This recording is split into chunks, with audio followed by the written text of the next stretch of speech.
২০২৩ সালের মার্চ মাসে পূর্ব লন্ডনের শেরওয়েলের মেডক হাউসের একটি ফ্ল্যাটে আগুন লেগেছিল একটি ব্যাটারি থেকে, মানে লিথিয়াম আয়ন একটি ব্যাটারি থেকে আগুন লাগার পরে সেই ফ্ল্যাটে মিজানুর রহমান নামের বাংলাদেশ থেকে সদ্য আসা একজন ব্যক্তি মারা যান এবং আরও ২২ জনকে সেই ফ্ল্যাট থেকে উদ্ধার করা হয়। একটি ছোট ফ্ল্যাটে ২৩ জন মানুষকে ভাড়া দেওয়ার অপরাধে অন্তত ৬টি অভিযোগে অভিযুক্ত হয়েছেন সেই ফ্ল্যাটের মালিক সফিনা বেগম এবং তার স্বামী আমিনুর রহমান। তাদেরকে অন্তত ৯০,০০০ পাউন্ড জরিমানা করা হয়েছে। এর ভিতরে আসলে জরিমানা, তারপরে কোর্টের ফি সবকিছু ইনক্লুডেড করা হয়েছে এবং এই মামলাটি মূলত টাওয়ার হ্যামলেট কাউন্সিল নিয়ে যায় একেবারে কোর্ট পর্যন্ত, কারণ সেখানে আনলাইসেন্সডভাবে এত মানুষকে ভাড়া দেওয়া হয়েছিল।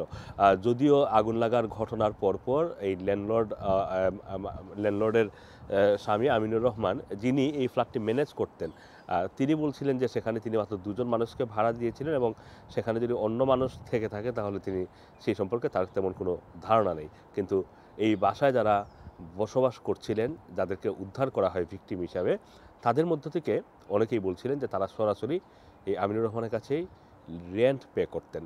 আর এই বিষয়গুলো নিয়েই আসলে কোর্টে কথাবার্তা হয়, কোর্টের এবং কোর্ট এই বিষয়গুলো শুনেই শেষ পর্যন্ত সফিনা বেগম, যিনি মূলত এই ফ্ল্যাটটির মালিক ছিলেন, তার বিরুদ্ধে ৬টি অপরাধের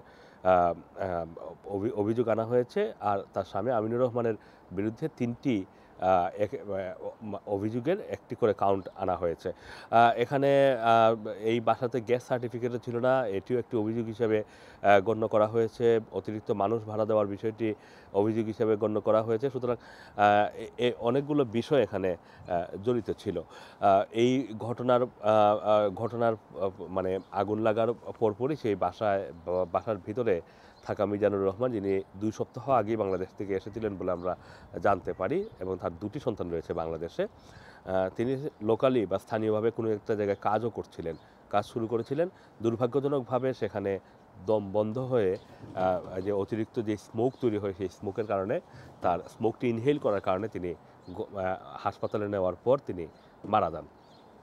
তো এই হচ্ছে শেরওয়েলের মেডক হাউসের সেই বহুল আলোচিত ঘটনা। আপনারা জানেন যে অনেকেই বাসা বাড়ি একেবারে কাউন্সিলকে না জানিয়ে অতিরিক্ত মানুষ ভাড়া দিয়ে থাকেন। এ ধরনের অভিযোগ আমাদের কাছে প্রায়ই আসে এবং কাউন্সিলও মনে করছে যে এই মামলার মাধ্যমে যারা দুষ্টু ল্যান্ডলর্ড যারা রয়েছে, তাদেরকে এক ধরনের বার্তা দেওয়া যে কাউন্সিল এই বিষয়ে সচেষ্ট রয়েছে এবং সেখানে শাস্তির বিধান রয়েছে।